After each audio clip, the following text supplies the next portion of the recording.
We'll give it a couple of more minutes and then we'll get started.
ॐ अज्ञानतिमिरान्धस्य ज्ञानाञ्जनाशलाकया चक्षुरुन्मीलितं येन तस्मै श्रीगुरवे नमः।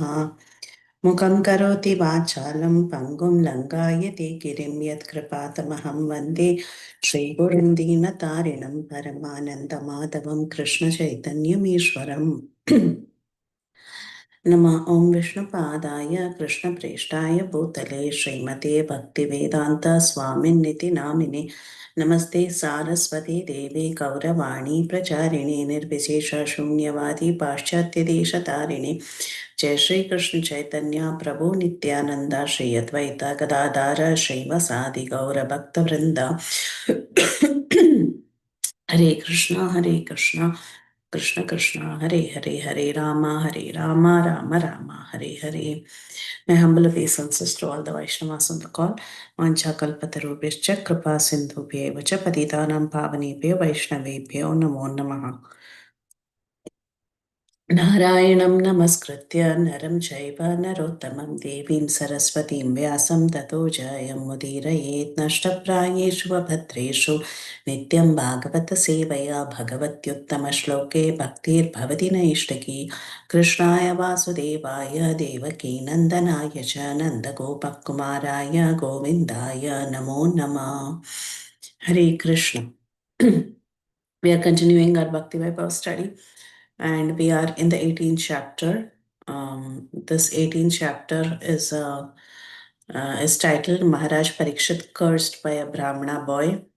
It is a very important juncture because this is the setting of the Bhagavatam, how the Bhagavatam was spoken to Parikshit Maharaj. So the events that led to Parikshit Maharaj's final days that is being discussed in this particular section of the chapter. We see that once Parikshit Maharaj, he was very, very thirsty, hungry, and tired as he went hunting, and he entered the ashram of a rishi by the name Shamik Rishi. He saw that the rishi was sitting in meditation, but however, due to his hunger, he became very angry and he thought the rishi is purposely neglecting him. When he asked for water, he didn't receive water because the sage was in meditation, he was in a trance. But then Parikshit Maharaj, he got angry thinking that he's purposely neglecting me because I'm a Kshatriya.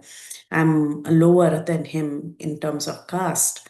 And he was very upset. He picked up a dead snake and he put it on the shoulder of the rishi and he left it there. He just left from that place.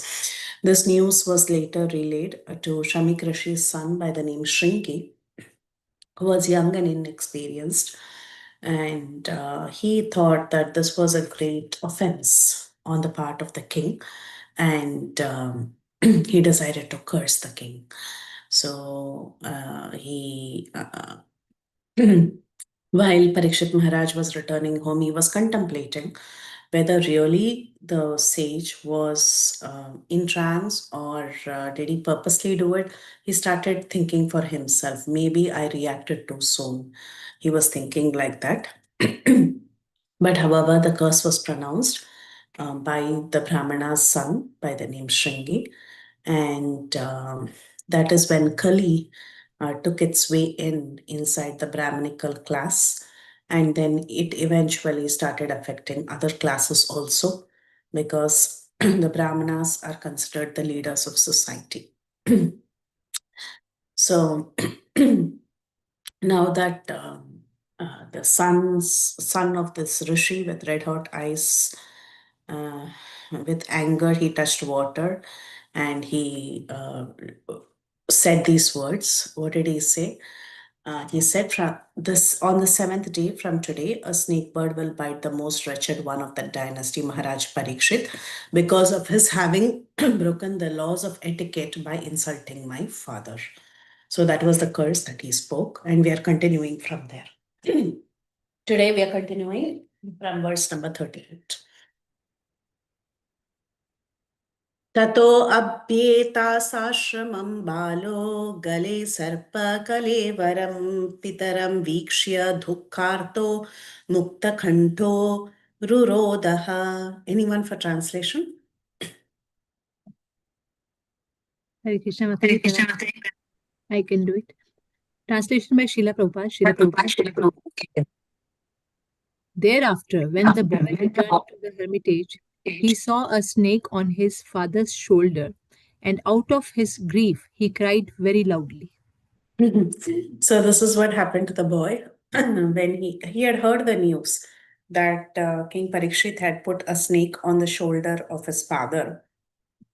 Now that he heard the news and he had already pronounced the curse, he decided to go into the ashram to check it out.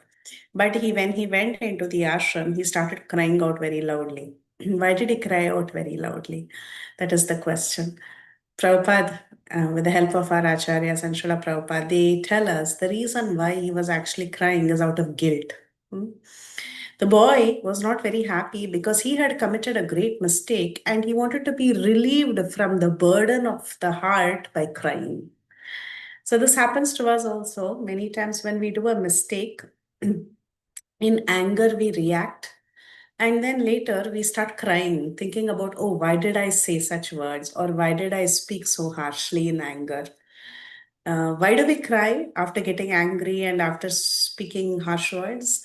The reason we cry is because we didn't intend to actually, say such harsh words, but out of in a bout of anger, many words might have come out of our mouth. And then we start crying. Why are we crying? Because we want to get relieved of the burden of the mistake that we have made. So that is what happened in the case of the boy also. This boy, when he came home, he was not happy, not just because Parikshit Maharaj had put a dead snake around his father's neck. Rather, he was very unhappy because he committed a great mistake. In anger, when we say some things or when we do something, we do it without thinking, right? But that is not our real character. Later, we are coming and we are assessing ourselves and we feel miserable about what we have done. So, like that, this boy, he was not happy because he felt he committed a great mistake and he wanted to get relieved of the burden of the heart. So, he started crying. and and after seeing his father in that condition, he started crying even more loudly so that he can be relieved. But however, it was too late. And the father was also very upset when he got to know what his son had done. Text number 39. Sava Angiraso Brahman Shrutva Sutavilapanam Unmilya Shankair Netre Drishtva Chamse Mritogaram. Anyone for translation? Hare Krishna Mataji. O Brahmanas, the rishi who was born in the family of the Angira Muni, hearing his son crying, gradually opened his eyes and saw the dead snake around his neck. So now that this boy was crying out so loudly, the father's trance was broken. He opened his eyes. He was a descendant of Angira Muni, and he saw his son crying like this. He opens his eyes and he also sees the death snake around his neck. विसृज्यतं च प्रपच्च वत्स कस्माद्धीरोधसि केन वा ते अप्रकृतम् इत्युक्ता स न्यवेदयत्. Anyone for the translation? Jai Srila Prabhupada. He threw the dead snake aside and asked his son why he was crying, whether anyone had done him harm. On hearing this, the son explained to him what had happened. So imagine a small boy comes and he's crying. Obviously, the father, when he's awakened, he thinks, "Oh, what happened to you, child?" He didn't even think about the snake, the dead snake. He just saw that there was a dead snake around his shoulder, and he was very oblivious to it. He just threw it away. What is this? Some dead snake. He just threw it, and he asked his son, "Oh, my dear son, why are you crying? What happened to you? Is everything okay with you?" So this saint, the sage, he did not take the dead snake on his neck very seriously. He simply threw it away. And it was, as far as Parikshit Maharaj's act was concerned, Parikshit Maharaj put the dead snake around his neck. The sage didn't take it seriously. And this act of Parikshit Maharaj was also it was a foolish act, that's all. It is not to be taken very seriously. Sometimes some people, they do certain things without thinking, very immaturely, and we don't take things so seriously, right? We just think, "Oh, okay, he just did it, leave it." So like that, but this Shamik Rishi was thinking like that. He didn't take it very seriously. But however, the son, he was influenced by the age of Kali, and he ended up cursing the king. But the father did not take it seriously. निशम्य शप्तम् अतद् अर्हं नरेन्द्रं सब्राह्मणो नात्मजम् अप्यनन्दत् अहो भथां हो महद् अद्य ते कृतम् अल्पीयसि द्रोहवुरूर्धमो धृतः. Anyone for translation? Hare Krishna, Mataji. The father heard from his son that the king had been cursed, although he should never have been condemned, for he was the best amongst all human beings. The rishi did not congratulate his son, but on the contrary began to repent, saying, "Alas, what a great sinful act was performed by my son. He has awarded heavy punishment for an insignificant offense." Hare Krishna. So now the son, he said everything to his father, what all had transpired. And he also mentioned that he ended up cursing Parikshit Maharaj. At that time, when Shamik Rishi heard this, Shamik Rishi was not at all happy. He felt very miserable hearing this, that his son had cursed a great Kshatriya king. And the king, here it is mentioned he is the best among human beings, but when Mataji was reading, she said first among the human beings. Both are correct, actually. He's the first among the human beings and the best among the human beings, because he's the king, and he was a very dharmic king. He was a king who had kept everything under control in the kingdom. So Shamik Rishi was not at all happy because the king is very important in the society. And the next few verses will describe about the importance of a king, why a king should not be given such a heavy punishment, especially a person who's dharmic, right? So his father was not at all happy when he heard that the king was punished. He did not congratulate his son, but rather he said, "Oh, you did a very great sinful act by cursing him. You have given a heavy punishment for a small offense." So sometimes when the punishment is not appropriate to the offense, it is not all right. Right? So that's what this little boy did. He gave a very heavy punishment, cursing to die. Right? That's a very heavy punishment for an insignificant offense. Prabhupada says in the purport, the king is supposed to be the best of all human beings. Why? Because he's the representative of Krishna. And on behalf of Krishna, he's ruling the kingdom. And he's not to be condemned for such actions. Actually, the king may order hanging of a culprit son of a Brahmana, but he does not become sinful for killing a Brahmana. So when a king passes justice, sometimes he might have to even punish a Brahmana. Usually kings do not punish Brahmanas. When it comes to Brahmanas, they think twice. They don't give away punishment so easily. But then if the Brahmana is a culprit and there is no other way, sometimes the king may give punishments even to such people. But there is nothing wrong on the king's part. Even if there is something wrong with the king should not be condemned like this. And Prabhupada gives an analogy. He says, a medical practitioner may kill a patient by mistaken treatment, but such a killer is never condemned to death. Right? In this country, we can sue. But in India and all, some mistakes can happen. But just because a medical practitioner was trying to save a person, but he was unable to save a person, nobody condemns the medical practitioner to death. So similarly, here in the case of Parikshit Maharaj, he was a very pious king. And he was trained to be a Rajarishi. He was a great saint, although he was a ruling like a king.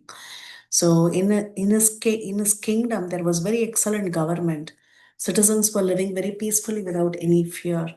So he was a great Rajarishi, and these Rajarishis, they would manage the kingdom so nicely that the subjects would respect them like as if they are as good as God, meaning are a great representative of God. So therefore, the king is called as Narendra, or the best among human beings. So then, how could Parikshit Maharaj be condemned by a young puffed up Brahmin boy, even though he had attained some qualifications of being a Brahmin? He was very puffed up and he ended up cursing the king. So whatever curse was pronounced on Parikshit Maharaj, it was not at all valid, because Parikshit Maharaj was a great king. He was the representative of Krishna. And Shamika Rishi, the father, he was very experienced. He was a good Brahmin. He did not approve the actions of his condemned son. There are many people who will support their children, whatever may happen. And this we see even today also. If it is our son, our daughter doing something, it's perfect, right? Even if they do the most heinous act, we try to justify the action. But a true parent, a true person who follows all the dharma, like Shamik Rishi, he will not say anything and everything my son does is perfect. He did not approve the actions of his condemned son. And in fact, he was lamenting so badly for whatever his son had done. And he was thinking, this king is beyond the jurisdiction of curses. He's such a good king. And my son has made a very terrible offense by asking him to die, cursing him to die. So therefore, Shamik Rishi was regretting this entire incident. Karangopal Prabhu, you want to add something? Hare Krishna Dandavat Pranam Mataji. Mataji, just wanted to know, in the case of Vena, he was also a king, but I know he was not so pious, but still he was being killed by the Brahmanas. Mm. How to Because understand that one? yeah, though he is Naradipa, he's Narendra and all that, he was not following the code and conduct of being a king, right? He was in fact being very demoniac. He was not taking care of the citizens properly. Everybody was suffering. The Brahminical culture was suffering. The cows were suffering. Everybody was suffering. It had become an atheistic kingdom. So he was not executing his duty as a king properly. So when one executes his duty as a king properly, then he's fit to be Narendra, or he's fit to be celebrated and protected. Here, when we say king, immediately, automatically, it should mean he is doing the duty of a king. But in the case of Veena, it was quite the opposite. He was torturing everybody. So he was not even fit to be the king. So it was ideal that he had to be removed, even if it needed that he had to be killed and he had to be replaced. So That's what Thank it you, is. Mataji. Very good. Yeah. न वै नृभिर्नरदेवं न वै निबीर्दे नरदेव पराख्यं समातुम् अर्हसि अविपक्वबुद्धे यत्तेजसा दुर्विसहेन गुप्ता विन्दति भद्राणि अकुतो भया प्रजा. Anyone wants to read translation? Hare Krishna, Mataji. Oh my boy, your intelligence is immature, and therefore you have no knowledge that the king, who is the best amongst human beings, is as good as the personality of Godhead. He is never to be placed on an equal footing with common man. The citizens of the state live in prosperity, being protected by his unsurpassable prowess. Hare Krishna. Haribol. Thank you, Prabhu. Prahlad Anand Prabhu has also quoted verse number 48, which we will read very soon, about how the devotees of the Lord are very, very forbearing. We will come to that verse as well. Thank you, Prabhu. So now Shamik Rishi started telling his son.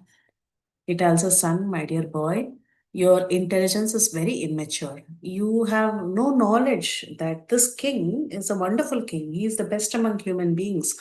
He's as good as the personality of God, and he's the representative of God. He's taking care of the citizens. How can you treat him like any ordinary person? Actually, the citizens are living without fear. They are feeling protected only because of such a great king. But what did you do? You curse the king itself. It's a very big sin. He tells his son. अलक्ष्यमाणे नरदेवनाम्नि रथाङ्गपाणौ अयं मङ्गलोक तदा हि चौरप्रचुरो विनक्ष्यन्ति अरक्ष्यमाणो अविविरूथवत्क्षणात्. My dear boy, the Lord who carries the wheel of a chariot, Rathangapani, is represented by the monarchical regime. And when this regime is abolished, the whole world becomes filled with thieves who then at once vanquish the unprotected subjects like scattered lambs. Just now, Prabhuji was mentioning about the story of Veena. When Veena was killed, actually, by the power of Brahminical mantras, they wanted to have a king immediately, because in the absence of a king, what happens? The world becomes filled with thieves, and all the subjects get destroyed like scattered lambs. So this happens even in the case of Veena also. It's not okay for a kingdom not to have a leader. When a leader passes or when a leader is not there, immediately somebody else has to be named as the successor, because a kingdom without a king is not okay. So that's why here Shamik Rishi is telling his son, Ratangapani, the Supreme Personality of Godhead, is represented by this king, and he is establishing dharma in this world. So when he is not there, things will go haywire. Prabhupada says, according to Srimad Bhagavatam, the monarchical regime represents the Supreme Personality of Godhead.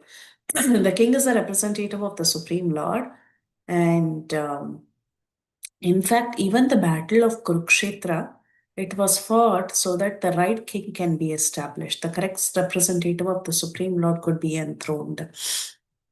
We know how during the battle of Kurukshetra, so many Kshatriyas were killed, so many kings were killed, all the irreligious elements were removed, and the Lord desired that Maharaj Yudhishthir, who was the most ideal king, could be established on the throne.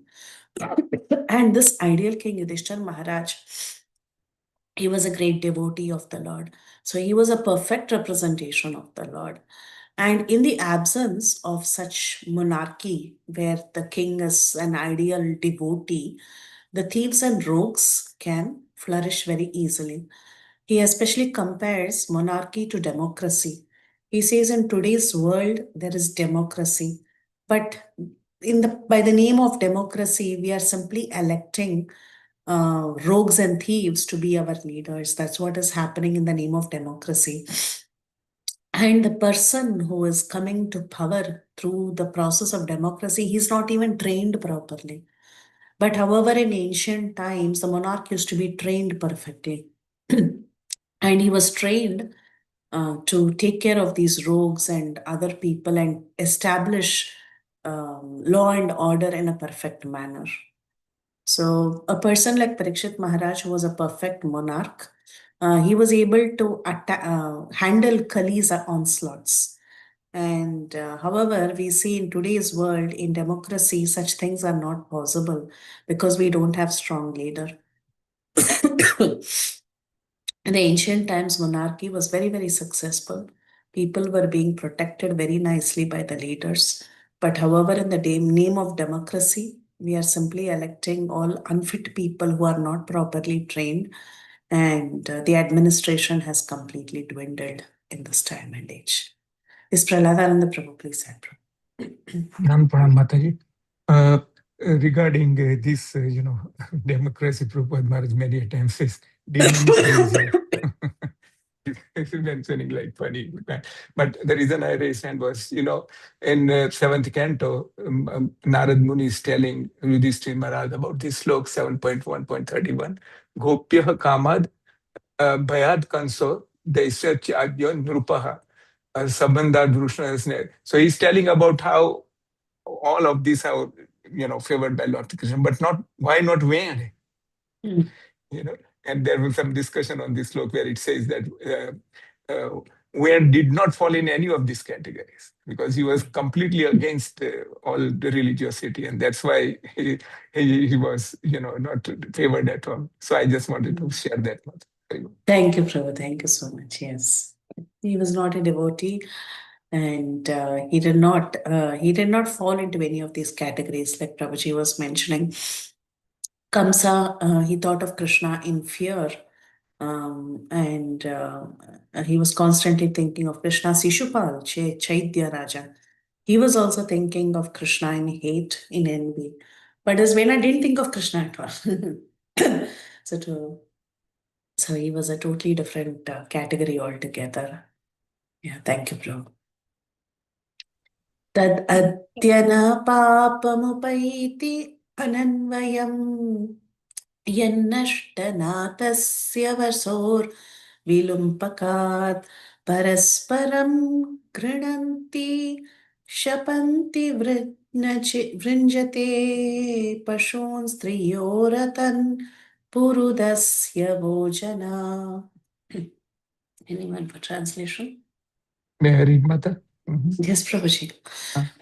Due to the termination of the non-monarchical regimes and the plundering of the people's wealth by rogues and thieves, there will be great social disruptions. People will be killed and injured, and animals and women will be stolen. And for all these sins, we shall be responsible. So the sage is telling, when there is no proper monarchy, when the king is not there, what will happen? Rogues and thieves will become very wakeful, and they will start plundering the wealth of people, and there'll be so many social disruptions, right? Remember when Arjuna was talking to Krishna also in the Bhagavad Gita, he was thinking about Kulakshaye pranashyanti kuladharma sanatanaha. He was telling this kula dharmas will all get destroyed and women will be taken advantage of by unscrupulous men. So when there is no proper law and order, when the king is not in place, then rogues and thieves will take over the country, and innocent people will be killed and injured. Animals and women, they will be stolen, and so many sins will start manifesting in the kingdom. So the sage is telling, we'll be responsible for everything. Because why did all this happen? Why did the king have to die? Because of the curse of Shringi.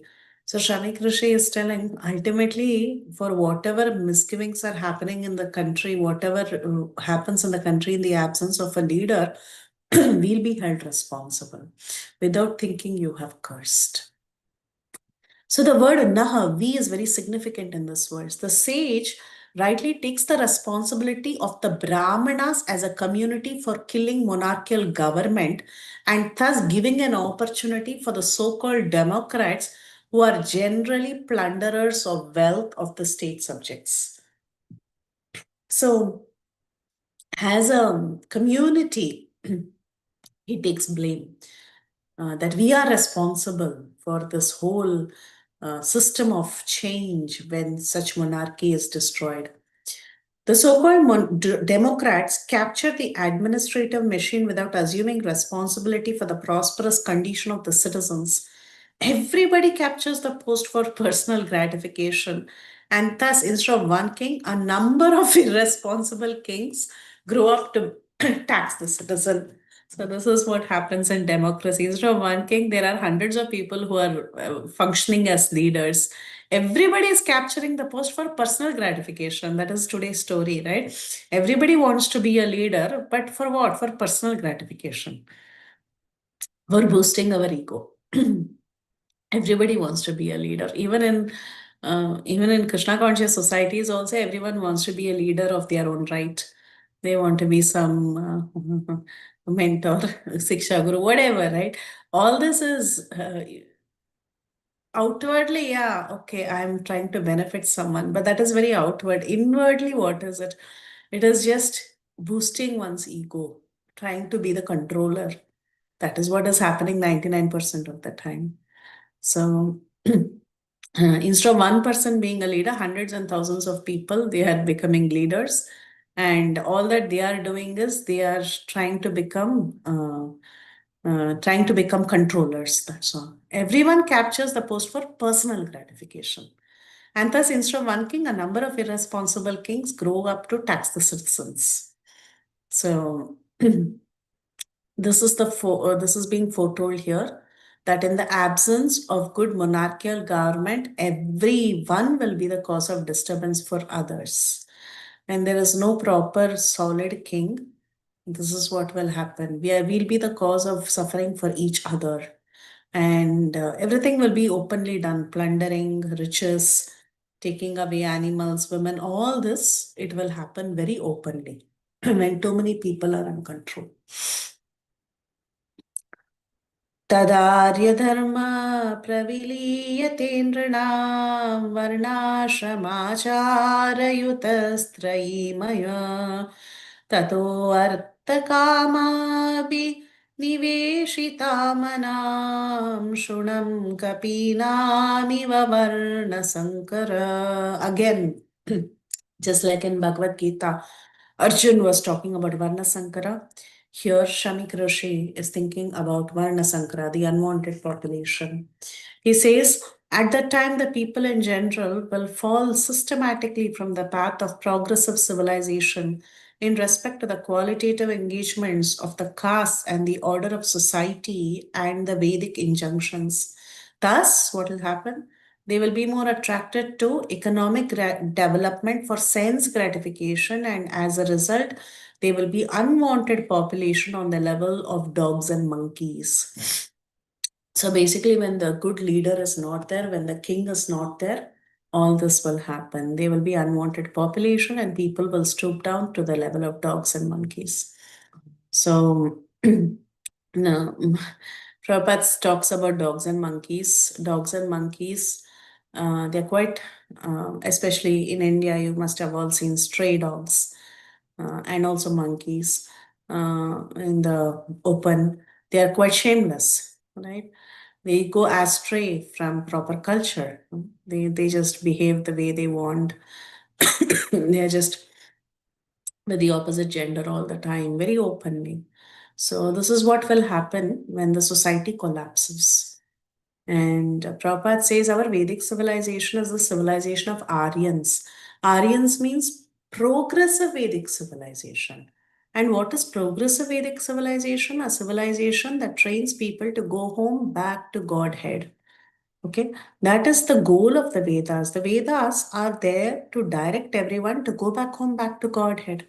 But then, if this social framework is collapsed because there is no proper leader, then the focus of life will go astray.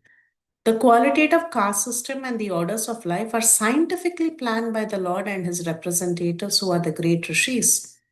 The perfect way of life gives all sorts of instructions in things of both material and spiritual. And the Vedic way of life does not allow any man to be like monkeys and dogs. But then, without a leader, what happens? The society degrades. People are only involved in sense gratification. Their only interest is more and more economic development. And they do not care for any rules and regulations because there's no government, there is no leader, everything deteriorates. So, without a king, everything pretty much collapses. This is what Shami Krishi is telling. धर्मपालो नरापतिः स तु स्मरात् बृहच्छ्रवा साक्षान् महाभागवतो राजऋषिर् अयमेधयात् क्षुत्रश्रमयुतो धीनो नैवास्मच्छापम् अर्हति. Anyone would like to read translation?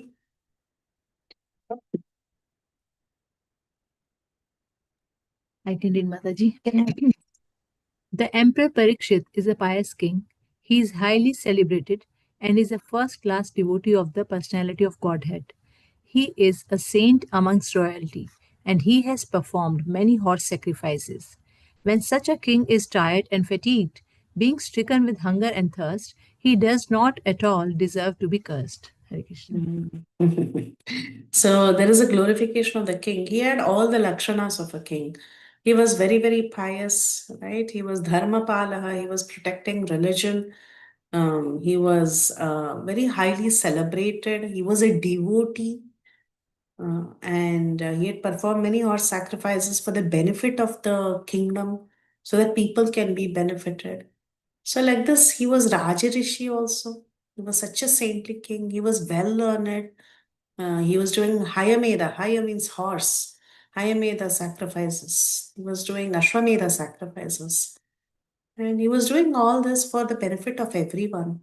Such a pious king, such a great devotee of the Lord, when he becomes tired and fatigued and he just does something because he's tired, he wanted water. So he just became exhausted and he was frustrated. He just threw something and he went away. When he's struck by hunger and thirst, how can you curse him? He doesn't deserve to be cursed. This is what Shami Krishi is doing. So Shami Krishi, he wanted to say specific about Emperor Parikshit. Emperor Parikshit's qualifications are summarized in this verse. This verse tells all his qualification. And he was not any ordinary king. He was a perfect king, right? He was taking care of all of his citizens. And in the scriptures, all the duties of all the castes and orders are described. And a Kshatriya is a person who has to have all these different qualities that is mentioned in this verse. And not only that, he was a great devotee of the Lord. He was a self-realized soul. Cursing such a king is very unjust. So now the point that is being brought up is, although all the Brahmanas were aloof from this incident, still for the childish action of this little Brahmana boy, the whole world situation has changed. So Shami Krishi, who is a Brahmana, he took responsibility for all deterioration of the good orders of the world. If one person behaves badly, that entire community gets the blame. This we have seen in many places. It is not just in the case of Shami Krishi's son, Shringi. Shringi did one wrong action and the entire community was held responsible. Right? The entire Brahmana community was held responsible. This happens even today also. When somebody from one particular section of society, or for example, let's talk about ISKCON itself. When one person does a mistake, being a devotee in a particular society like ISKCON, the world sees the entire society to have that bad quality. We have seen this many times. If there is one devotee who says something wrong, openly in public, then the entire community is blamed. The entire community, entire ISKCON is like this. That's what the people will see, right? So that's why one should be very, very careful. We should know whom we are representing. Especially the lesson that we are told over and over, this is for me also. The way we behave becomes very, very pertinent because we are representing our spiritual master. We have seen this also, that if one devotee doesn't behave properly, immediately the accusation is not just on the devotee, it is also an accusation on the spiritual master. There is a judgment that is framed in the mind of people saying he's like this, so his guru might also be like this. We have seen this happen in many, many places. Similarly, when we see one person is not behaving properly in a society, we blame the entire society. The entire society becomes, a matter of blame. So Shamik Rishi identified this. He said, see, one boy, he has done this, and the entire Brahminical community has been affected by this. And not only that, because the Brahmanas are the leaders of society, the whole world situation has changed, Prabhupada is telling. Prabhupada says the childish action of the Brahmana boy, the whole world situation was changed. So Shamik Rishi, being the father of this child, he was thinking, I should take responsibility for whatever has happened. I am to be blamed. It's all my fault. Yeah. So that's why we should be very careful, because it's not just us. We are representing a whole big society. So yeah, when I've seen this myself, when I behave badly, I've been questioned. Is this what you learn in ISKCON? They ask you, yeah, they ask us, is this what you're being taught? So the blame is not on me, it is on the entire society. And that is when it makes you feel even more miserable, thinking, oh, I'm representing a larger section of society, so I should be very careful. I should behave myself. So here, अपापेषु स्वभृत्येषु बालेनापक्वबुद्धिना पापं कृतं तत् भगवान् सर्वात्मा क्षन्तुम् अर्हति. Translation, anyone?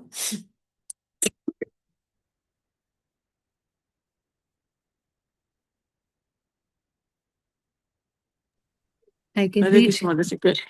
Please go ahead, Mataji. Then the rishi prayed to the all-pervading personalities of Godhead to pardon his immature boy who had no intelligence and who committed the great sin of cursing a person who was completely free from all sins and who was subordinate and who deserved to be protected.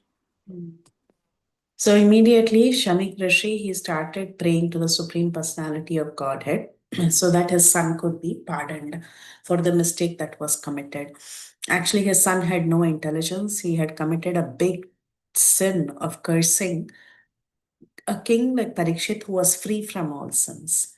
So Shamik Rishi, he started praying to the Supreme Lord to forgive the action of his son.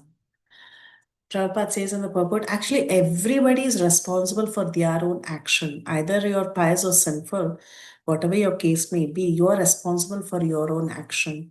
And Shamik Rishi could see that his son had committed such a big sin by cursing Parikshit Maharaj.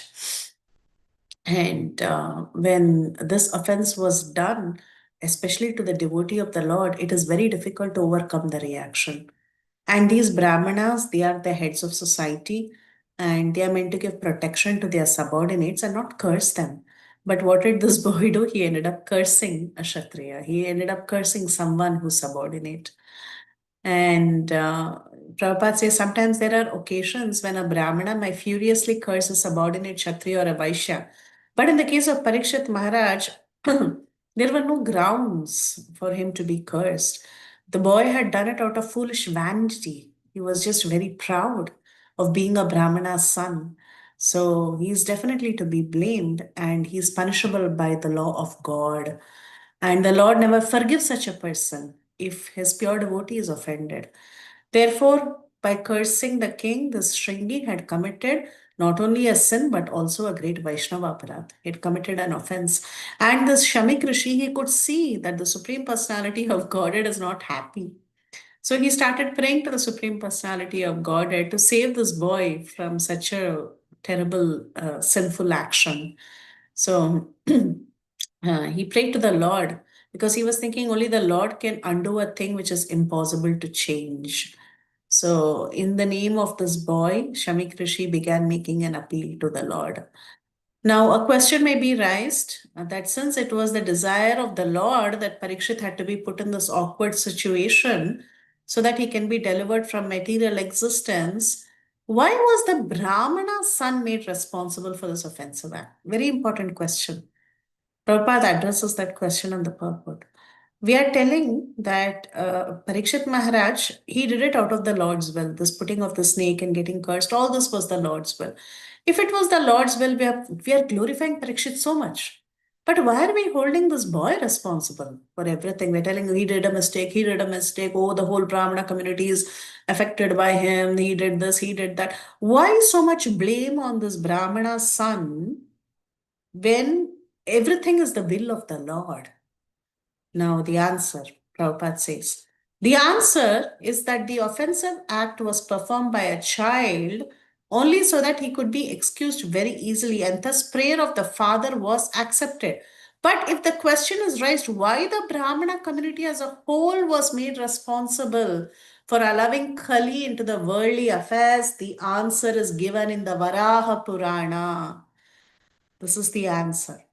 The demons, once upon a time, who acted inimically towards the Supreme Personality of Godhead, were not killed by the Lord, and they were given a chance to take birth in the family of Brahmanas to take advantage of the age of Kali. The Lord gave them a chance to have birth in Brahmana families and pious families so that they can progress towards salvation. They can make perfect their lives. But these demons, instead of utilizing the good opportunity of taking birth in high class families, they started misusing the Brahminical culture because of being puffed up by becoming Brahmanas. And the typical example is the son of Kshamik Rishi. And all the foolish sons of the Brahmanas are hereby warned not to become foolish like Shringi and always guard against the demoniac qualities from their previous births.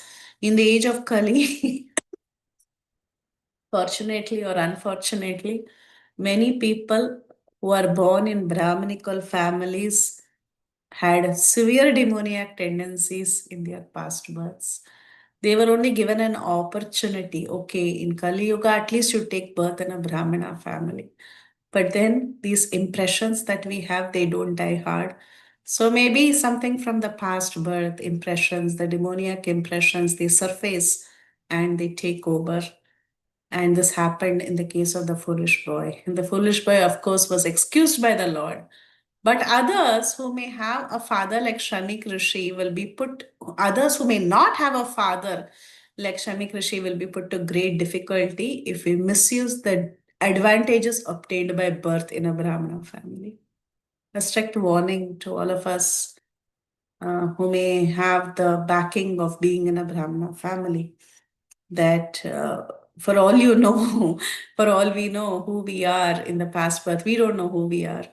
And this demoniac tendency could be uh, there still in the heart, and it will come out in various ways. And we'll be the cause, the ones, the so called people who have the backing of coming in a great family, they would become the cause of creating many, many such foolish acts, like destroying the entire community. So, very strong, very, very strong warning that is given from the Varaha Purana. So, this is the case of the son Shringi, why he could have possibly have done this. Parikshit, the whole section we are seeing, there's a glorification of Parikshit Maharaj, and continuously this boy is being held responsible. The reason is because their Varaha Purana says that actually from the past birth, there have been many people who have many demoniac people who have taken birth in Kali Yuga in Brahminical families, and they begin to these qualities begin to surface in their hearts, and they become responsible for great destruction, like Shringi. Yes, Tulsi Gopi Mataji, please go ahead. Hare Krishna Mataji.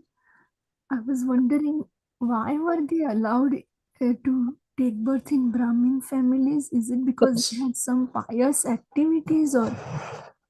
Yeah, they were given an opportunity so that they can also progress towards salvation.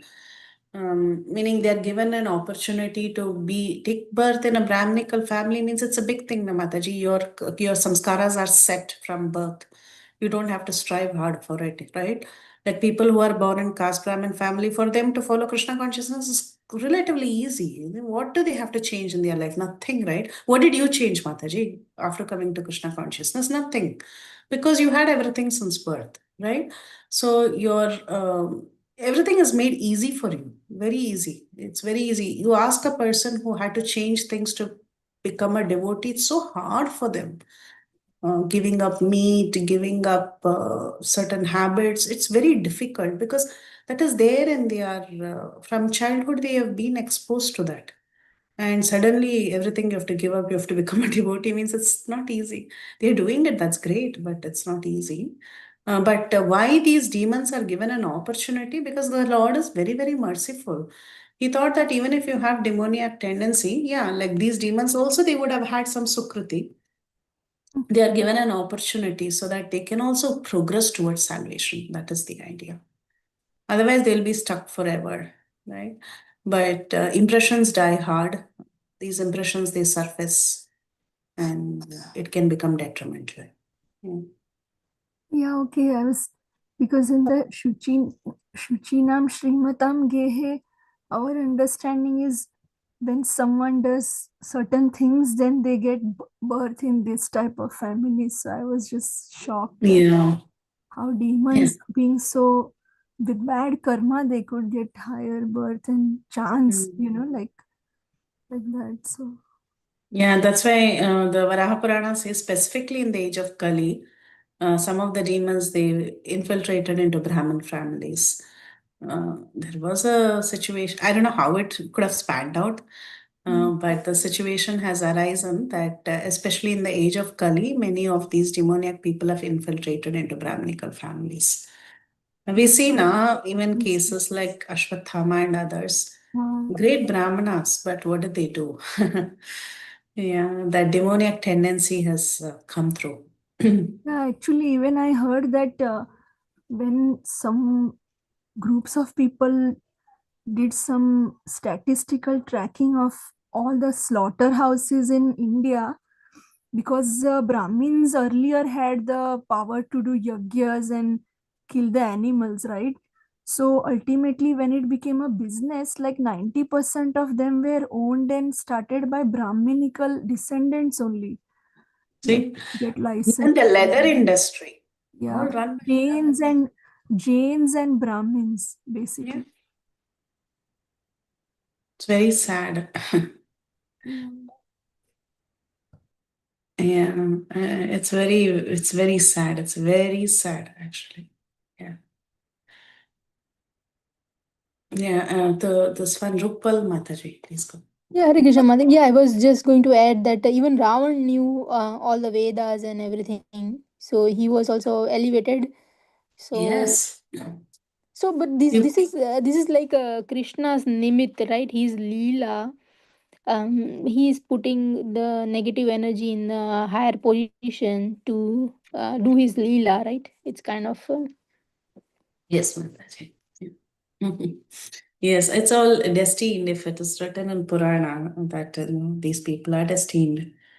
But yeah, but still, why we are given an opportunity, while we are given an opportunity, we should make use of that opportunity and mask down these demoniac tendencies as much as possible. Is it true? Sometimes I think that people with a lot of negativity, extreme negativity and extreme positivity. So negativity means they have to burn a lot of karma in short span of time or something in one janma. Sometimes I feel like a lot of power, a lot of negativity. They uh, yeah. Depends, Madhuri. It depends on your Sanchita Karma, what is prarabdha for this for this lifetime and so on. Yeah, maybe there is a lot we don't know. Yeah. Yeah, Praladananda Prabhu, you want to add? Yes, Mata. We have seen so much practically, how Brahmin families have kind of, gone like that. I remember when I was in 20s, I attended one Satyanarayana Katha, right? And during the interval, in break in between, the Brahman who was doing Katha, he went outside and started smoking bidis. That time I was kind of surprised so much. I said, Brahman doing Katha, how is he smoking outside like that? Recently, I had visited a Brahman family, which from our childhood, I went visited Baroda. And in that family, the father had passed, but the sons, they offered me beer. I says, they are drinking beer. Like, so this is all, we see how the Shastra is predicted, everything is so correctly laid out. Yeah. So this is our common experience, Madhavi. Thank you. Very true, very true. Bhagavatam also mentions in the 12th canto how a Brahmin is just identified by the sacred thread, that's all. They just wear that and they're doing everything else. Yes. Yeah. Now the culture has changed so much that it has become a normal thing, no? It's very normal. Mm. Unfortunate. But also the question is which Brahmana today is uh, just reciting the Vedas and doing Brahminical activities. Everybody has become a mixture of everything. No? Everybody has become a Shudra. We are all serving some boss, that's all. Who is doing Brahminical duties? Nobody. Nobody, just namesake, that's all. Yeah. तिरस्कृता विप्रलब्धाः शप्ता क्षिप्ता हता अपि नास्य तत्प्रतिकुर्वन्ति तद्भक्ताः प्रभवोऽपि हि. Anyone for translation? Hare Krishna. The devotees of the Lord are so forbearing that even though they are defamed, cheated, crushed, disturbed, neglected, or even killed, they are never inclined to avenge themselves. Yeah, this is the verse Praladananda Prabhu shared earlier. It's a beautiful verse. It's about the devotees of the Lord. The devotees of the Lord, like Parikshit Maharaj, they're very forbearing. They can tolerate anything. Even though they are defamed, even though they are cheated, they are cursed, they are disturbed and neglected and even killed, they are never inclined to avenge themselves. So Parikshit Maharaj, he had the power to counter curse, actually. He had the power. He had the power to take revenge. But he is a devotee. He would never ever do this. Narayana Parayana na kutaschana bhipyate. Yeah, is that the verse? Yeah. Where about this Vritrasura, Lord Shiva tells Parvati that a person who's surrendered to Narayana, he doesn't care whatever his situation may be. He always remains a devotee, even if he becomes in whichever species of life he has to take birth. He doesn't care for all this. So, like that, a devotee, they are very forbearing. And whatever the situation may be, they're defamed, they're cheated, they are cursed, whatever, they don't like to take revenge.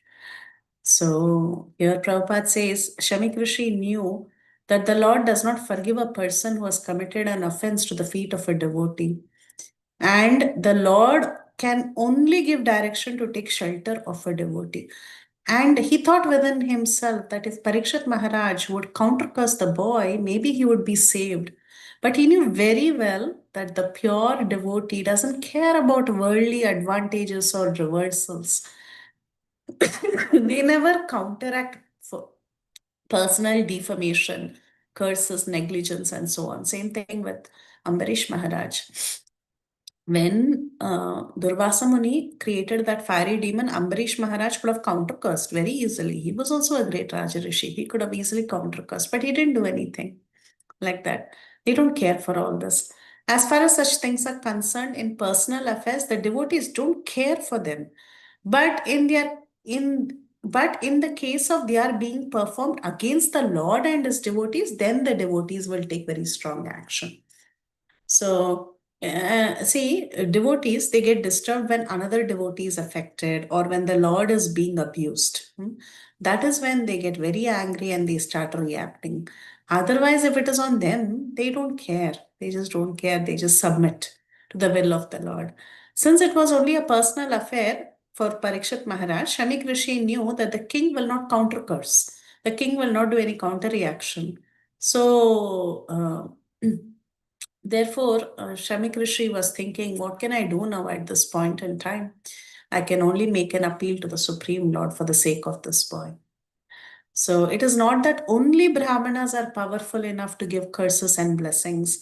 Even if a person is not a Brahmana, a devotee is more powerful than a Brahmana. Actually, Parikshit Maharaj is much more powerful. But a devotee doesn't utilize his power in a wrong way. Whatever power the devotee may have, he always utilizes it only in service towards the Lord and his devotees. So this was the thing. Actually, they could have easily absolved each other's curses. This boy had cursed, then our Parikshit Maharaj could have counter cursed and it would have gotten absolved. But he won't do such a thing. And in fact, Parikshit Maharaj would feel very embarrassed if Shamik Rishi and Shringi go and ask him for forgiveness. Later, Vishnu Chakravarti Thakur will explain that also. He says that Shamik Rishi, what he does later is that he sends a messenger to inform Parikshit Maharaj about the curse. He knows very well Parikshit Maharaj is not going to counter curse. He's not going to even try to absolve the curse. And if Shamik Rishi himself goes and falls at the feet of Parikshit Maharaj will be so embarrassed to death. He's not going to like it. So at this point, Shamik Rishi didn't know what to do. He just started praying to the Lord. Oh Lord, you just take care of the situation. I don't know what I can do. Even if I do something, it will only make Parikshit more embarrassed. So this was their situation.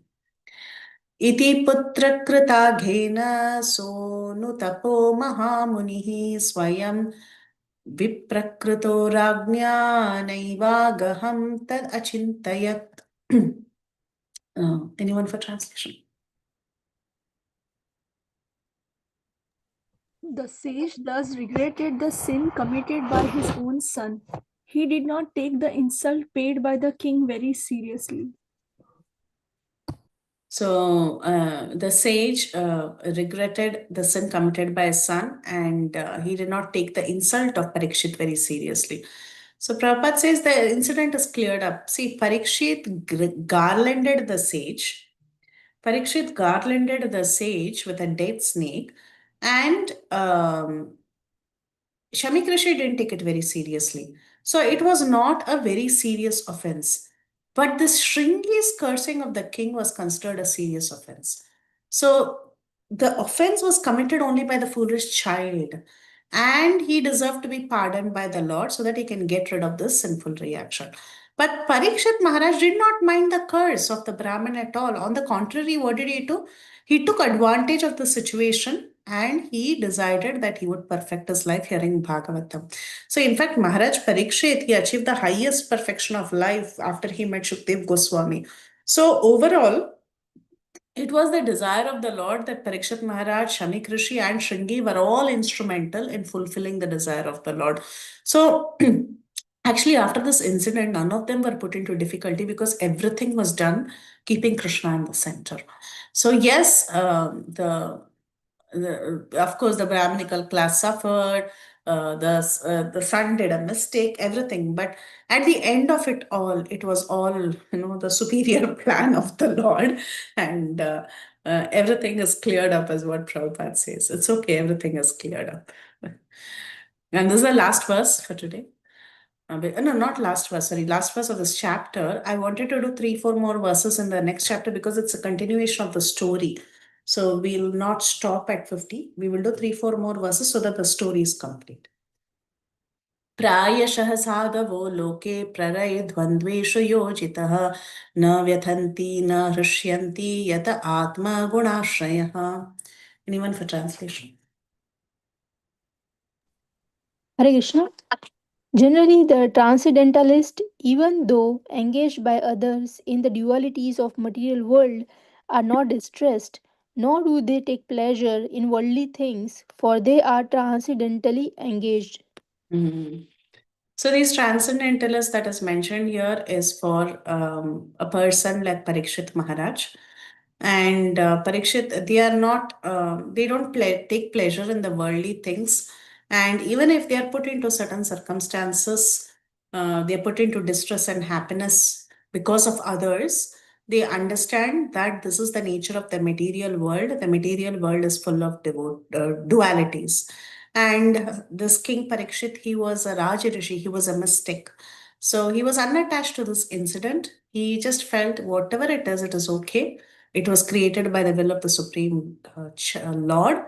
And this child, if he has cursed me, he's just playing a small role in the Lord's ultimate play. The Lord is executing his way, executing a big drama. In that, this child has a small role. That's all. That's how he takes the whole scenario. The playful child was an instrument in filling the Lord's will, fulfilling the Lord's will. That's how Parikshit Maharaj took the entire scenario, and he decided, it is fine. I am ready to accept the curse and I want to give up my life in 7 days and I will make best use of it. Sota Uvacha. We have to continue, otherwise we won't finish the section. Sota Uvacha. महीपतिस्त्वा तत्कर्म विचिन्तयन्नात्मकृतं सुधुर्मना अहो मया नीचं मनार्यवत्कृतं निराग्सि ब्रह्मणि गूढतेजसी. Anyone for translation, please? Hare Krishna, Mataji.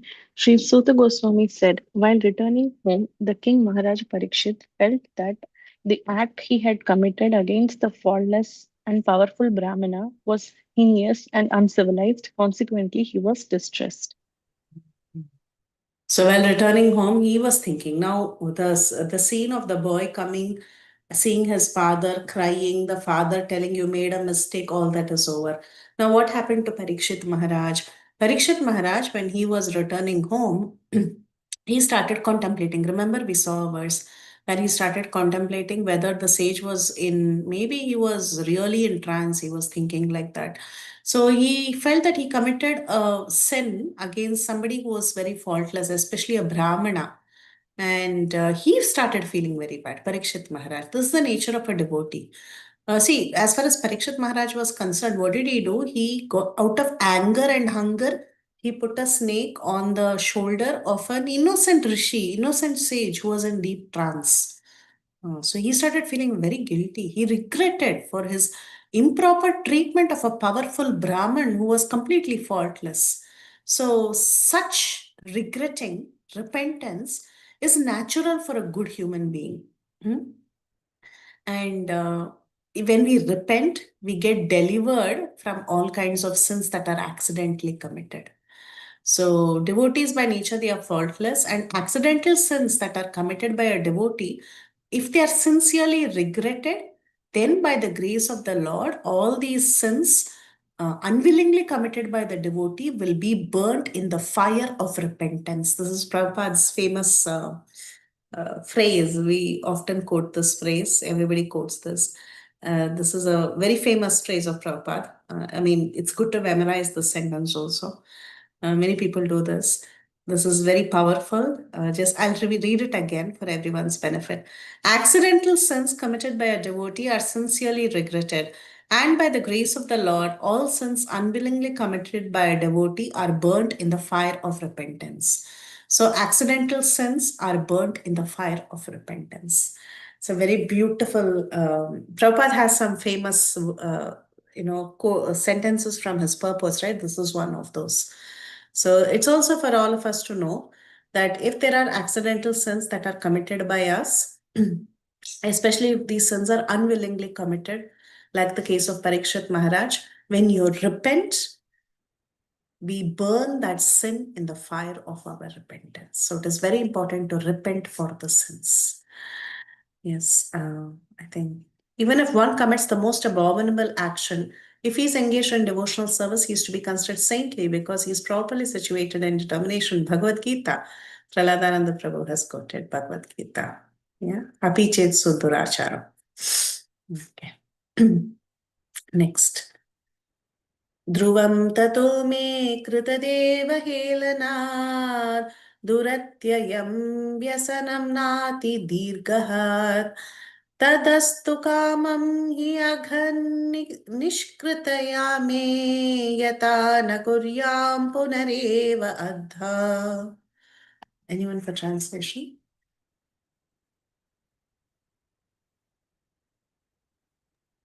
Hare Krishna.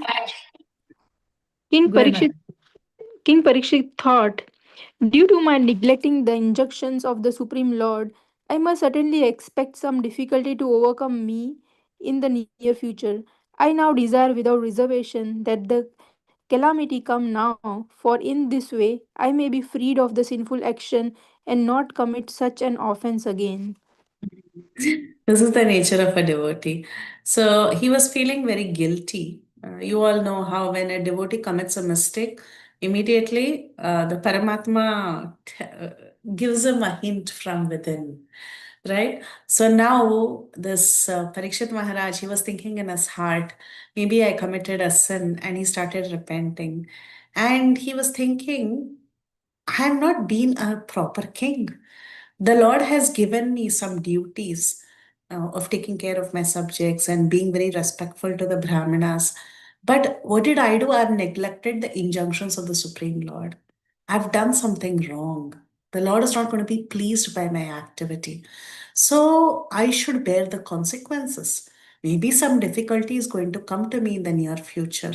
And let that calamity come to me. He's not trying to resist the calamity. He says, let it come. I deserve it. That way, I will be freed from the sinful action and I will not commit offenses again. It's a very matured way of thinking. Generally, when we make mistakes, we try to justify our mistakes. We try to prove that I was not wrong. I did it because of the circumstance and I am right. That person is wrong. That person pushed me to the circumstance. He pushed me, he tested my limits, so I had to do it. And we keep saying that so that we can justify ourselves. But Parikshit Maharaj, he's thinking, what did I do? Maybe I did it in a fit of anger. And this is not pleasing to the Lord. And if the Lord really wants me to repent for it, let me repent for it and let that calamity, that consequence of that sin, let it come to me. Let that calamity come to me. That way, at least I will be freed from the sinful reaction. It will be a lesson. I will not repeat this offense again. So Prabhupada says the Supreme Lord enjoins that Brahmins and cows should be given all protection by the Kshatriya. And the Lord himself is very inclined to the Brahmins and the cows. Maharaj Parikshit knew this. He knew that he had insulted a very powerful Brahmana. So if he has insulted a powerful Brahmana who is very dear to the Lord, then obviously he is going to be punished, right? He is going to be punished by the laws of the Lord. So he was kind of expecting some reaction, something difficult in the immediate future.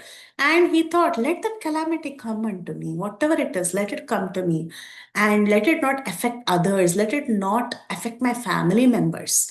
Let it fall on me. This is how every responsible man thinks, right? If there is a difficulty, let it come to me. Why should it affect my wife and children? That's how a responsible man will think. So that's how Parikshit Maharaj is thinking. He's thinking, it is my personal misconduct. Let it not affect my family members. Let the calamity come on me alone. And that way, at least it will be a lesson for me, and I will restrain from future sins. So, like this, he was thinking, this is how a responsible devotee thinks. This is what Prabhupada says. The family members of a devotee also share the effects of a devotee's service unto the Lord. So, Maharaj Prahalada was saved. Maharaj Prahalada, he saved his demoniac father by personal devotional service. A devotee son in the family is the greatest boon or blessing of the Lord. This is how Parikshit Maharaj was. He was very, very responsible. He didn't want his sins to affect his family members. Now you all can say, okay, your sin will only affect you. How will it affect your family members? It will, because if your life is affected automatically, I mean, if you do something wrong, the family members are also somehow or the other, they also share a part of the sins. When you are suffering for the consequence of the sins, everyone else around you is also affected. Actually, that's how it works. But here, Parikshit Maharaj, he says, whatever the reaction may be, let it stop with me. Let it not affect the people around me. So he was a very responsible person. He was thinking, let it just stop with me, and everyone around me should not be affected by the result of this sin. So, yeah, he continues to say, very, very, very nice human being. He says, अध्वय्यराजं बलमृत्तकोशं प्रकोपितब्रह्मकुलालनो मे धातौ अभद्रस्य पुनर्न मे भूत् पापिष्यसि धीर्द्विजदेव घोभ्य. He says, I am uncivilized and sinful due to my neglect to Brahminical culture, God consciousness, and God protection. These three are very, very important. In a society, these three things should always be protected. What are the three things? Brahminical culture, God consciousness, and cow protection. So he says, therefore, I wish that my kingdom, strength, and riches burn up immediately by the fire of the Brahmana's wrath, so that in the future I may not be guided by such inauspicious attitudes. And Prabhupada writes a huge purport about how a human civilization is based on Brahminical culture, God consciousness, and protection of cows. So he says that if these three are not taken care of, the society will get degraded. And cow protection, feeding the Brahmanas, being God consciousness, if all this is done, human civilization will be perfect. And however, in this age of Kali, these principles are constantly attacked. That is the nature of this age of Kali. All the three are continuously being attacked every second in this age of Kali. And Maharaj Parikshit, in this age of Kali, he was induced to disregard the Brahminical culture because of the provocation of hunger and thirst. So Maharaj Parikshit was lamenting this incident. And he was just thinking, whatever pious credits I've accrued, because of pious credits, I would be having a lot of wealth and so on, my strength, my kingdom, my wealth, let it all get burned up because I have insulted the Brahminical culture. So this is what he thinks, he feels. And these three, again, Prabhupada stresses again and again that these three things are extremely important: Brahminical culture, God consciousness, and protection of cows.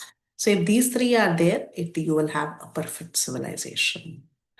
And yeah, okay. We'll stop here. We'll have to continue from text 4 in the next session. Meanwhile, we'll take the remaining questions.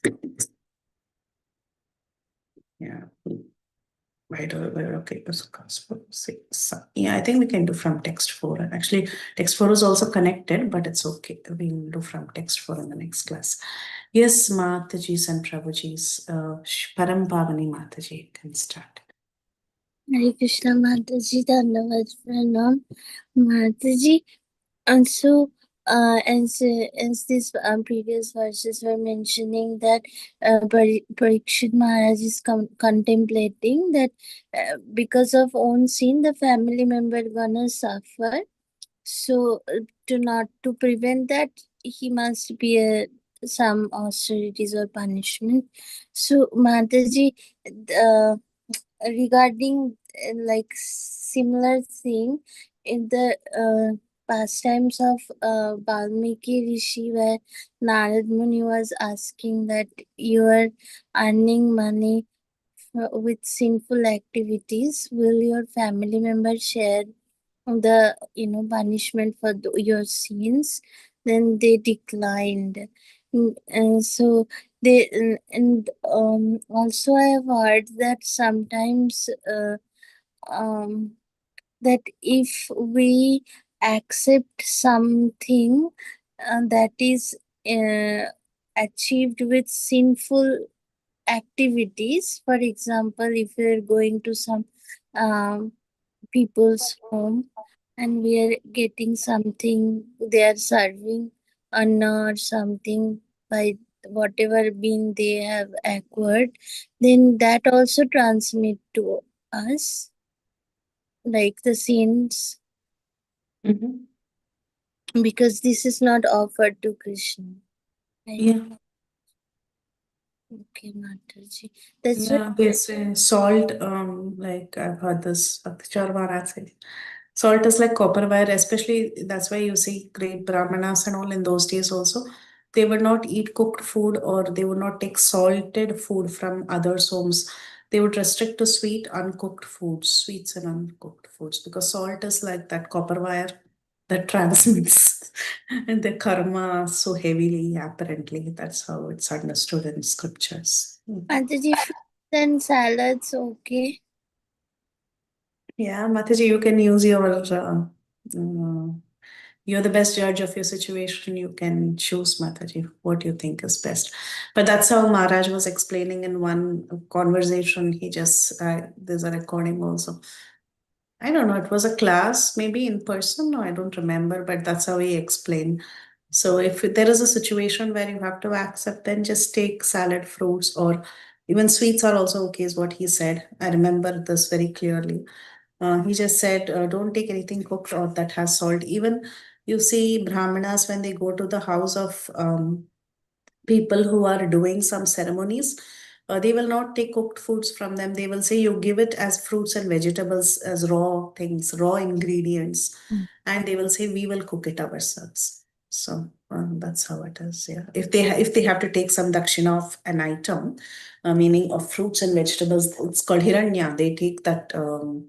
Raw thing. They will not take cooked unless they know your background, how I mean, like whether you have clean habits and so on, or if you have offered to the Lord. So unless they know all this, they will not accept prasadam in anyone's house. Thank you for clarifying. Krishna Mataji. Yeah, Tulsi Gopi Mataji. Hare Krishna Mataji. So Yeah. this term Brahminical culture, does it mean the four regulative principles of cleanliness and austerity, those things, or what else is called Brahminical culture? In what you're asking this in terms of which? Prabhupada's said cow protection, Brahminical culture, and God consciousness. So I was thinking, is there a specific list given by Prabhupada what he means by Brahminical culture? Or is it the four regs we can assume, or how? Not really the 4x, Mataji. It is more about supporting the existence of the Brahmanas, supporting their work, like allowing them to perform the yajnas, allowing them to perform their duties, allowing them to be the leaders of society. So that I believe is Brahminical culture, meaning just allowing them to be do their work actually, and sustain the remaining classes. That is Brahminical culture. Okay, thank you, Mataji. And one question I had was that many years ago I was in another state, and it was a Ekadashi, and somehow I thought, let me do Nirjal today or something. And then I had to walk a lot in New York that day, and then reach in a center, and then later in the day I was feeling very weak, and I was supposed to wait to meet some devotee. But later in the day, I felt that my body is really feeling painful and I'm going to become dizzy and about to faint. So in I don't want to do any disservice to anyone that they have to take care of me. So then I thought, okay, I should drink water and maybe eat some fruits or nuts or just some milk or yogurt or something. And then when I went to someone's place, that devotee was senior to me and I waited for asking permission in like hunger, thirst, and all that.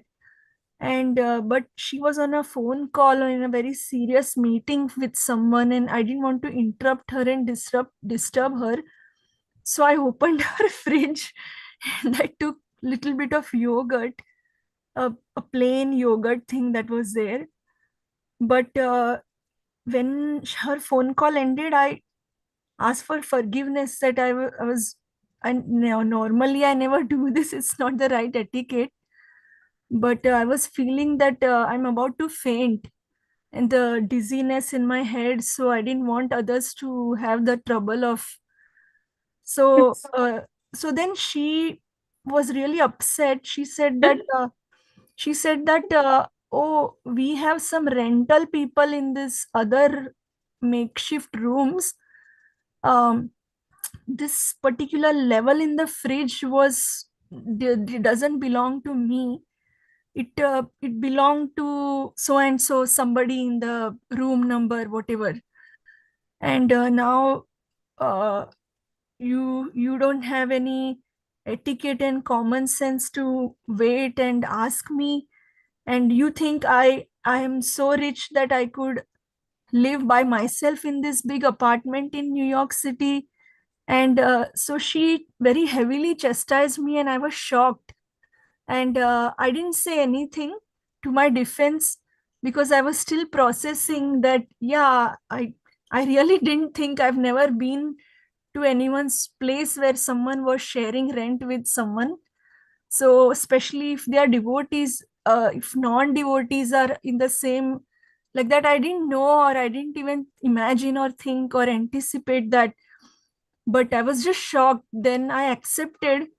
But then she told me, actually, you go, where did you, what did you do, where is, which yogurt did you eat? So I said, oh, I don't know exact, I don't remember which brand, but I threw it in the trash. uh, I'll have to check. So she said, yeah, go grab it from the trash and go outside, go how much ever far you have to walk around, find that same, buy it and bring it back. So I did that. I went around and I was new in the city, and it was the first time I was walking on those streets. And I went and bought, and I would be happy to give money also. But I was tired, but I went and tried to find the same brand, and I came and put it back in the. I told her luckily I found the same thing, but I'm very sorry. Can you please tell that person if she wants to eat this, that I'm going to find it and buy it. But in the meantime, please apologize if she's looking for her yogurt. And I will try my best to buy, and I'll also pay her if I don't have the same flavor. So I did all that. I found it, but somehow I felt like, what could have gone wrong? Did I do something wrong, or like I just couldn't? I didn't put a dead snake on anyone, but I was just thinking that how this thing happened. Did I do something wrong? What should I have done? Should I have told that other person that please don't get angry with your co-renter. I was the person who did this by mistake, or should I have explained? And then I was just embarrassed, and it became very awkward. And after a few years, I served her very nicely, and she was kind to me and all that. But it never, so I couldn't ever resolve or sort it out that how could I have, what wrong I did, like how, I just never understood it. It's a very weird reaction, Mataji. Nobody reacts like that, where when you're hungry, you just take something and eat, and you're just for eating. So it was an unexpected reaction from another fellow devotee, and it's very sad. Nobody does all that, but it's very unfortunate. But you don't have anything wrong from your side. You did what you had to do, Mataji. Just replace it. So I know it's a scar in the mind or the heart, but really, you did your part and you have fulfilled whatever had to be done. You replaced it, and with that, your thing is over. But don't think about it over and over. Uh, It was just an unfortunate circumstance, but you have not done anything wrong, right? So please don't worry. That's all. And her reaction, I don't know where it came from. Nobody would react like that. But that was a very strange behavior, and we don't know what she was going through. So, Yeah, I was also later on giving her benefit of doubt that maybe that 2 hour phone call must have been very intense. She maybe have been going through a lot in her life and she was burnt out, and that reaction probably just came came down as, unexpected, yeah, just like Parikshit Maharaj Parikshit Maharaj. unexpectedly did, and maybe she also felt sad about it. And I just was always respectful, but I always felt like, oh my god, what did I do wrong? Can I I didn't do anything. should I have waited and maybe fainted, or should I have not fainted and what I did was okay? Yeah, of course, it was okay, Mataji. Maybe she just had a rough day. That's all. Yeah. Thank you. Very good. Rupal Mataji. Hare Krishna Mataji, I wanted to understand what did you say about the salt? Like it has some like negative energy absorbing No, capability, no, or no. Yeah, it has the power to transmit karma. This is what Maharaj was telling. It's like copper wire, it has the power to transmit. Because someone was asking about, I think Parampavani was asking about karma. When you eat, if it is in someone's house that is not being I have heard about cooked. water you should. I have heard somewhere like water you should carry your water because water also absorbs energy. Um, Yeah. I did not know about salt, but when I do fasting, I crave for salt. The moment I have salt, I'm like get my energy back. So that what I have felt with the salt, craving for salt. Yeah. But then one quick question I wanted to ask. So when this happened, when Shringi Rishi he cursed, then Parikshit Maharaj did not see him crying, going to his father, right? He just Parikshit Maharaj maybe he just got cursed and he just left the place, right? Or he was there and he saw this thing. Parikshit Maharaj was informed about the curse through a disciple of Shamika Rishi by the name Gauramukha. Chakravarti Pad writes in his commentary for this verse, I think the fourth verse only he writes. He says that there was a disciple of Shamik Rishi by the name Gauramukha. Gauramukha goes as a messenger and informs Parikshit Maharaj about his situation that Shringi had cursed him. And Parikshit Maharaj receives it very welcomingly in the sense that he understands that it is the will of the Lord and he doesn't want to counteract it in any way and he decides to fast until death. That will be the next few verses. Yeah, but Parikshit Maharaj, after he put the snake, he walked away. He didn't know about the curse unless it was relayed to him. We cannot compare ourselves with Parikshit Maharaj. He's like very like transcendental. So Mm. so I went with one of my friend to Bake Bihari, and you know Bake Bihari, right? Everyone pushes you left, right. So I saw her like she was not responding back. Like if someone was pushing, I was like protecting myself. But I saw her; she gave in completely. So we are not pure at the level of Parikshit Maharaj. We don't know how much to that this sloka, just 1.18.48 Tiraskar, that one Vipralamba, how much like avenge or we should do in this Kali Yuga, or just because even if someone is pushing you, just give in kind of thing. Time, place, circumstance, Mataji. Time, place, circumstance. In a temple, you don't want to do all that. What your friend did is correct. Just focus on darshan and keep moving. People pushing you, pulling you is all normal. You just have to accept and tolerate. That's all. Yeah. Thank you very much, Mataji. Thank you. Yeah. Okay. So if there's nothing else, yeah, we can end the call here and we can meet on Tuesday. Okay. Vanchakalpatarubhyascha kripa sindhubhyev cha patitanam bhavnebhyo vaishnavebhyo namo namaः. Anantakoti Vaishnavavrinda ki jai, Srila Prabhupada ki jai. All glories to all the assembled deities. Hare Hare Krishna Mataji. Thank you very much.